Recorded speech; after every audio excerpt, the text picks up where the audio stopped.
আর তারা ওয়াজ আইসা ক আমি নাকি বলে ভাইরাল হইছি চা খাওয়ার কথা কইয়া, আমি নাকি বুঝলে বুঝপাতা না বুঝলে তেজপাতা দেওয়া ভাইরাল হইছি। আমি ওয়াজের মধ্যে প্রসঙ্গক্রমে 30 সেকেন্ড 40 সেকেন্ড এই কথাগুলো বলছি। এটারে কাইটটা নিয়ে যারা এডিটিং করছে তারা হয়তো এটারে অন্যভাবে ছড়াইছে, ঠিক না? আমি আল্লাহ আল্লাহ জিকির করেছি, তারা এটার ভিতরে বাজনা ঢুকাইয়া দিয়ে আমাকে পাবলিকের প্লেসে কালার করছে। যারা আমাকে এইরকম ভাবে এডিটিং কইরা উলামায়ে কেরামের খণ্ডিত অংশকে নিয়ে বিকৃত করছে, তাদের বিরুদ্ধে কোনো কথা বলে না। আয়েশা ওয়াজ করতেছি, আমি যখন আহমদুল্লাহ সাহেবকে ধরলাম, কিছু কিছু আজহারি মাজারি আছে ওই ইয়ার থেকে পইরাইছে, সাদিক রহমান আজহারি কি আজহারি জানে, শোনেন সে কি বলতেছে, তুমি যে কি হয়ে ভাইরাল হয়েছে সবই দেশের জানা আছে। আমি কইলাম নবীর নবুয়ত নিয়া, আমি বললাম যে ব্যক্তি বলছে নবী নবুয়ত প্রকাশের আগে নবী ছিল না, আমি ধরলাম ওই নবীদ্রোহী বক্তাকে, আর সে আসা আমাকে বলতেছে আমি বলি এইটাতে বাইরে রয়েছে। আমি বললাম কি, সে বলে কি, তার মানে বুঝতে বাকি নাই তারা সব একই সূত্রে গাথা দালাল মৌলবী। কথা বলেন ঠিক কিনা বলেন? এই দালাল মৌলবীদের সাথে আমাদের কোনো সম্পর্ক না। হ্যাঁ, তবে একটা জিনিস আমি বুঝতে পারছি 2 দিনে, যে তারা সুযোগ পাইছে, কারণ এখন তো ওয়াজের সিজনটা ডাল না।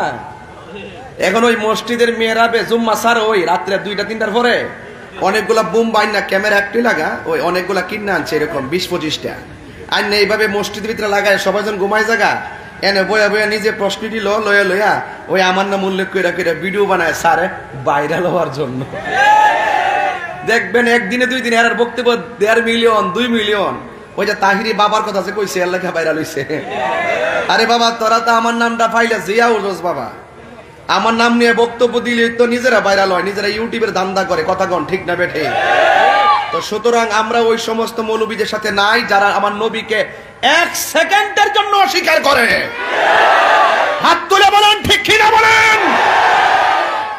তাদের সাথে আমাদের কোনো সম্পর্ক।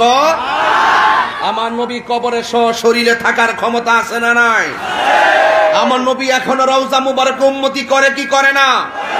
দুনিয়াতে আসার আগেও নবী ছিল কি ছিল না? মা আমেনার মাস থেকে প্রকাশিত হওয়ার পর শুভাগমনের পর নবী হয়ে আসছে কিনা? এবং 40 বছর নবুয়ত প্রকাশের পর নবী আছে কিনা? কিয়ামত পর্যন্ত থাকবে কিনা?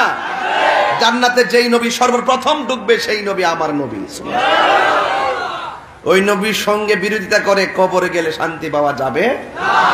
আমাকে কওমি ঘরানার একজন আলেম আমার সাথে কথা হয়েছে, উনি বলছে যে তাহির সাহেব আপনি মামলা যায়েন না, আমার সাথে ওনার দেখা হবে কালকে সকালে, আমি ওনাকে বলবো বিষয়টা।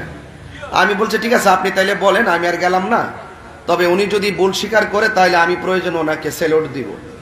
আর উনি যদি ওনার বক্তব্যের উপরে আজ থেকে আমার থাকে, উনি যে বক্তব্য দিয়েছেন নবীজি 40 বছর পর নবুয়ত প্রকাশের পূর্বে নবুয়ত প্রকাশের পূর্বে নবী ছিল না, যদি এই বক্তব্যের উপরে তিনি ইস্তেকামাত থাকে তাহলে আমি ওনার সাথে আমি দালিলিক লড়াই হোক আর আইনি লড়াই হোক আমি করব। কারণ তাকে তার কাছ থেকে জাতিকে সতর্ক করা উচিত। কথা বলেন ঠিক কিনা?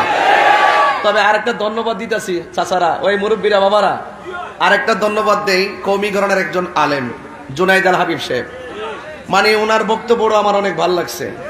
উনিও বলেছেন যে আমার নবীজিকে প্রশ্ন করা হয়েছে মাতা ওয়াজাবাত লাকান নবুওয়াত, হে নবী কখন থেকে আপনি নবী ছিলেন? আমার রাসূল বলছেন কুনতিয়া ওয়া আদামু বাইনা রূহি ওয়াল জাসাদ, কুনতু নাবিয়্যা ওয়া আদামু বাইনা রূহি ওয়াল জাসাদ। আদম যখন রূহে এবং শরীরের মাঝামাঝি তখনও আমি আল্লাহর কাছে নবী হিসাবে ছিলাম। তো নবীরে প্রশ্ন করছে দুনিয়ায় প্রশ্ন করার পরে নবী কি বলছে? কুনতু আমি ছিলাম নাবিয়ান।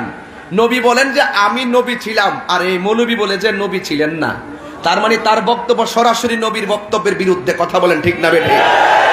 আমি জুনাইদ আল হাবিব সাহেবকে আমার অন্তরস্থল থেকে মোবারকবাদ জানাই যে আপনি একটি ঈমানি যুদ্ধে অংশগ্রহণ করেছেন। কথা বলেন ঠিক না বেঠিক? এইভাবে আমাদের উচিত যুগে যুগে যখনই কোনো নবী বিদ্বেষী নবীর বিরুদ্ধে কথা বলবে তাদের বিরুদ্ধে রুখে দাঁড়াতে হবে। আবার কিছু কিছু লোক আছে তারা বলে যে আহমদুল্লাহ সাহেব আমার সাথে কথা বলবে কেন, তিনি তো অনেক যোগ্য। আরে বাবা, যিনি নবীর বিরুদ্ধে কথা বলে তিনি যোগ্য হয়ে কিভাবে আমার বুঝে আসে না। সার্টিফিকেট থাকলে কি বড় হুজুর হয়? নবী থাকতে হয়। কথা কোন ঠিক না বেডি? আরে কোটি সার্টিফিকেট আছে, কিন্তু একটা লোক রিকশা চালাই, সিএনজি চালাই, অটো রিকশা চালাই, কোদাল দিয়ে মাটি কাটে, তার মাঝে যদি রাসূলের প্রেম থাকে আমি তার পাগুলো আমার জিহ্বা দিয়ে পরিষ্কার করে দিব। কথা বলেন ঠিক?